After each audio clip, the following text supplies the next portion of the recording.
Okay, so then let's go ahead and move on into the next story that we have, which is Fallout 2077. What? I didn't say that right? Oh, my bad. No. Cyberpunk 76. Still not right? Okay, Cyberpunk. Let's just go with Cyberpunk.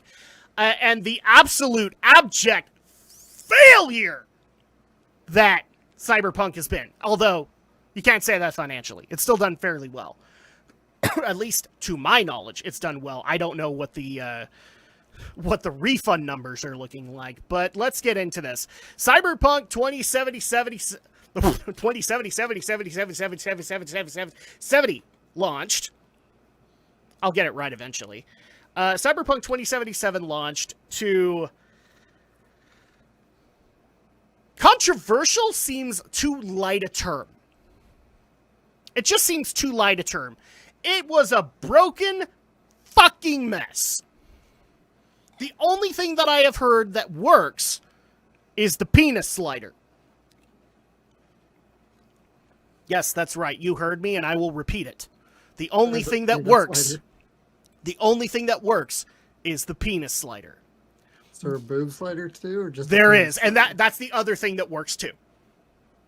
So, like, when you create a character, there's like a not safe for work filter, and if you turn that on, you can actually make your penis bigger or smaller, as well as your boobs bigger or smaller. Nice. So, that's the only thing I've heard that works. That slider works. The rest is a glitch, bug-ridden mess of a game. I know that some people have been able to make their way through it, and some people have been able to enjoy it. But you know what? Other people were able to enjoy Fallout 4 and Skyrim. Other broken, buggy heaps. So, can you tell that I'm very happy I didn't spend a single dollar on Cyberpunk? Like, so many people were screaming at me this year to do. Buy Cyberpunk! You have to try Cyberpunk! I'm so glad I didn't listen to anybody. And I just let it fall. So it's gotten so bad that here are a couple of things that we need to cover for it. PlayStation took it off their store and issued refunds. No, I am not kidding. PlayStation... I heard that. PlayStation took it off their store and issued refunds.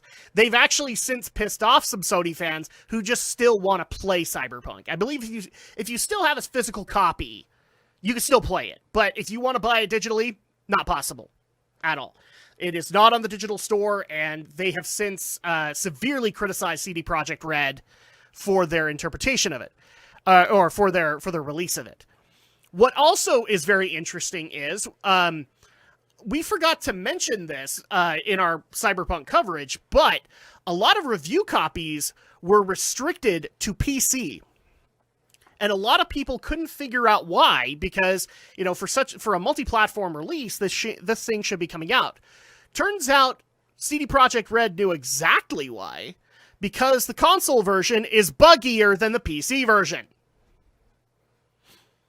And they didn't want reviewers to review the console version. Or at least to review it early. So you had that happen. Not only that, but investors in CD Projekt Red have now filed a class action lawsuit in regards to Cyberpunk 2077. And we also know, as an update, that CD Projekt Red will be defending themselves, I believe, in this lawsuit. They are not going to be lawyering up. They are going to defend themselves. So, yeah. That's just bad legal advice. Romney, do you concur? Yeah, well, looking at the case here, it's one of those things where CD Projekt Red is probably hoping that they can settle out of court and not actually have to go to court. And, yeah, it's looking in... Yeah, and so for all we know, CD Projekt Red probably has their own legal department, so it may not necessarily be a case of, oh, we're representing ourselves. It's like, hey, we have, you know, an attorney on our payroll that that represents our company that we're going to... And so there, it may not... It's not like I'm just a random Joe Schmo who watched episodes of Perry Mason and thinks they can be an attorney. It's probably more of, hey, we have our own internal legal department, and so that's probably more likely what it is. It's not so much, oh, it's just the higher ups at CD Projekt Red are like, hey, let's get this over to legal and let's see if they can, fix this. Oh, Yeah. that makes sense. Just curious, either of you played Cyberpunk or seen somebody play it? No. I could see kind of the writing on the wall with things like the crunch and everything. It was kind of one of those, yeah, I'm going to wait until maybe the dust settles after release. Especially considering that now we're finding out that the original plan was not even to release it in November. They were actually maybe going to push things out to February, but through some higher up order, they had to release it in November. So at that point, it's like, okay, so instead of waiting 3 months, you put out a buggy heap. I probably would have wished that you waited 3 months and went and worked on it. But no, they decided not to do this. And I actually know a few people who tried to play it, and all I got was, don't buy it, it's unplayable. That's literally the only consensus I got from them. Don't play it, it's unplayable. And at that, and I'm like, well, what do you mean? And this literally came out of one of my friends who absolutely loves Skyrim and Fallout 4 and all of that. I've seen beta builds that are more playable than this. I'm like, okay, what about alpha builds? Yeah, I've seen alpha builds that are more playable than this. To me, that's an insult right there. And I get that a lot of the stuff that we've been covering, the crunch, the constant delays and all that. And part of this, I also, again, want to blame on the gamers. Because so many people were screaming, just get Cyberpunk out there. Just get it out there. We've been waiting so long. And now you're complaining that it's a buggy heap of mess. And you could have waited a couple more months for them to work it, do a little bit more work on it. I would have waited the couple of months. I don't know about you guys. Hey, you're talking to someone who, I tell this story all the time, the person who pre-ordered Twilight Princess when it was announced and waited through all the delays, so much so that the people at the GameStop went, hey, it's been delayed enough, don't put any more money. You're good. Oh yeah, no, I've had similar situations. Mine was for a game that never came out, which was Full Throttle 2 Hell on Wheels. I had a pre-order of it. I paid it off, and dude just pulled me aside and just said, "Here's your money back." They canceled it. I was like, "Oh," because I was looking forward to it. As Alex can attest, I love Full Throttle, and there's a good reason why. And unfortunately, the sequel never happened, but. I mean, for crying out loud, like, I get it. From what I understand, the development cycle of this started in 2008. It was just after Witcher 3. It was close to Witcher 3's launch when Cyberpunk began development. So we're talking upwards of 10 years, if it was 2008. And so at that point, that's a long time. At some point, I probably would have just said, we probably ought to just abandon this game and do something else. But no, they actually wanted to put it out, and you had 10 years and you still needed to rely on crunch? Like, that's a long development cycle if you consider it. Long. Let me just double check on that one really quick. Let's see, when did Cyberpunk begin development? Because, when did Cyberpunk 2077 start development? Okay, so it was in 2016 when it officially entered pre-production. So at that point, we're not talking about 10 years, but we are talking upwards of 4 or 5. So that's a pretty lengthy cycle considering the game that we were getting. But you still had to implement crunch, and all the while you still had other things that were coming out from CD Projekt Red, because I believe that the Witcher card game. Was being done by them too, wasn't it? I believe so. Of course, Yeah. That one was a case of, since they had already had developed it for The Witcher 3, it's kind of the same case with Square having developed Triple Triad as a standalone game. It's a case of, well, we've already done most of the work. Okay, so this ought to actually clarify this. It's been in development 9 years. So pre-production began in 2016. Conceptual stage happened years before that. So they were conceptualizing this game for 5 years and then went into pre-production. That's a lengthy conceptual process. That's like, jeez, I actually think some consoles had lesser conceptual concepts or conceptual phases than this game did. And yeah, this is what it turned out to be. I'm guessing you guys are so happy that you put this game out. I'm just happy I didn't spend any money on it. I'm just going to go ahead and be honest. Am I faulting people for doing that? No. I get it. This was your game, and thankfully I am happy to say some people have been able to gain enjoyment from it. But to me, broken game is broken game. It annoys me no more. It's one of my biggest annoyances with AAA right now. Stop putting out broken-ass games, especially when I find out about the amount of time that are being put into these. 9 years, this is not acceptable as far as I'm concerned. And I get it. 5 of that was conceptual. At that point, I probably would have said, okay, 2 years? Do you have an idea? Okay, go into pre-production and start working on it. Yeah, this is actually absolutely pissing me off. And I love the fact that a lot of people are just blaming it on COVID. COVID is what broke Cyberpunk. Really? Really? That's what broke it? Because, again, pre-production began in 2016. Which means you had 3 to 4 years that this game was being developed. And then COVID happened. Alex, am I smoking crack here? Is COVID a viable excuse? Probably not as much as they are hoping that it'll be their get out of jail free card. Because there's so many other projects that have come out this year in spite of COVID and that have been probably better made, both in terms of video games, movies, and whatnot. So, yeah. COVID is... You can't keep blaming the COVID boogeyman this time. Sometimes you just gotta own up and say you made a bad Thank you for saying that. Stop blaming COVID because of your incompetence. All right? There are a few times where I'm saying, okay, COVID is justifiable. All right? This isn't one of them. All right? This isn't one of them. Because you were still developing for another good 3 to 4 years before COVID was even a problem. And you still came out with this? That would come off just as well to me if BioWare was blaming Anthem on COVID. And then we found out about, oh yeah, by the way, they really didn't put their all into it. Drives me fucking nuts. Knuckin' futz! Romney, any thoughts on this?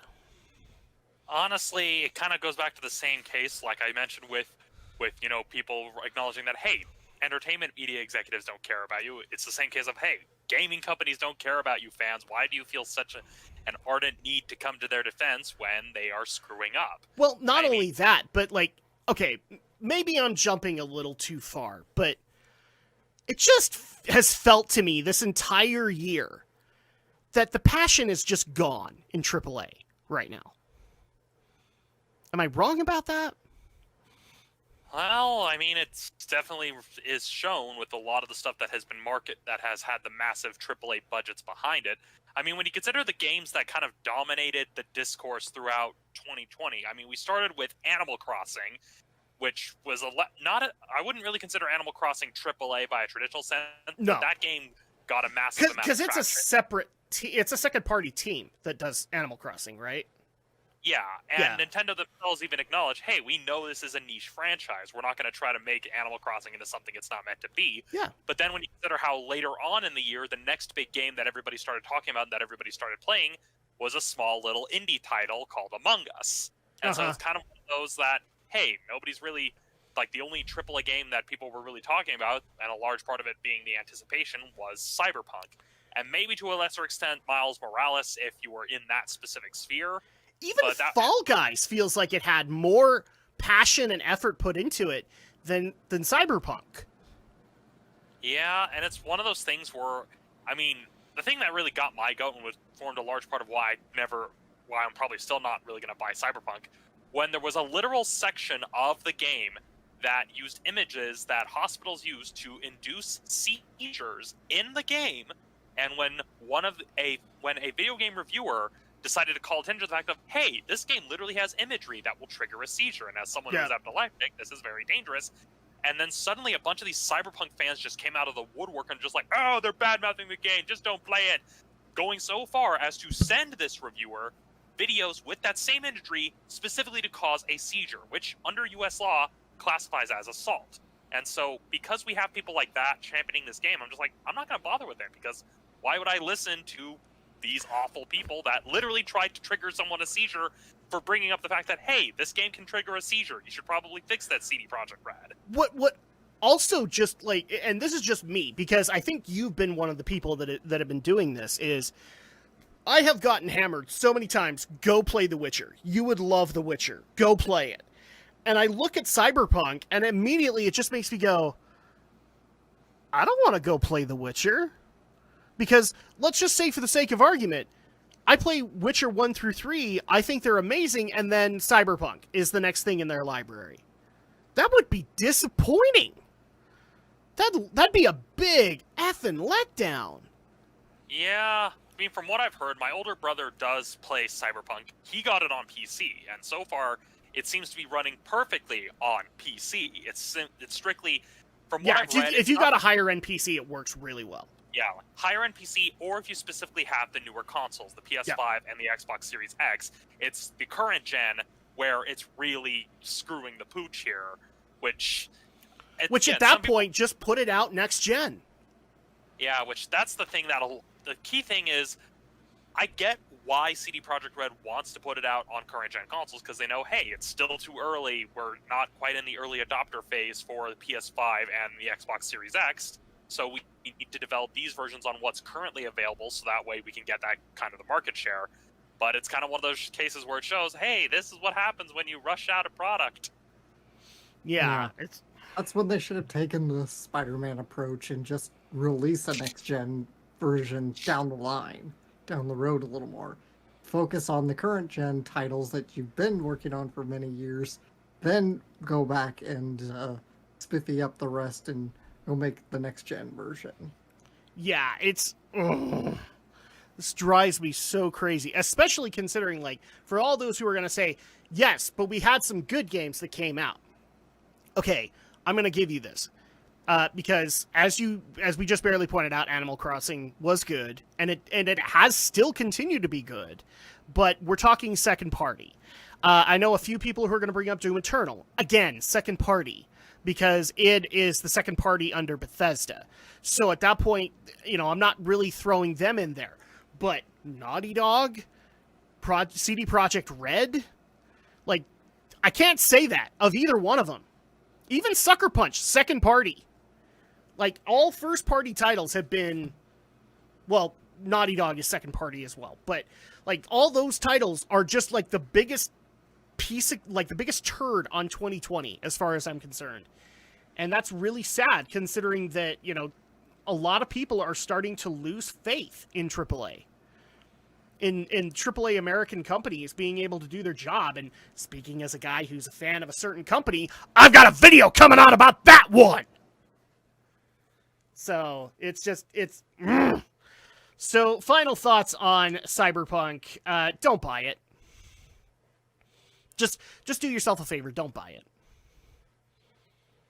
If you're that hardcore and you are willing to deal with tons of bugs, I can't stop you. But that's kind of my final thought on it. Don't buy it.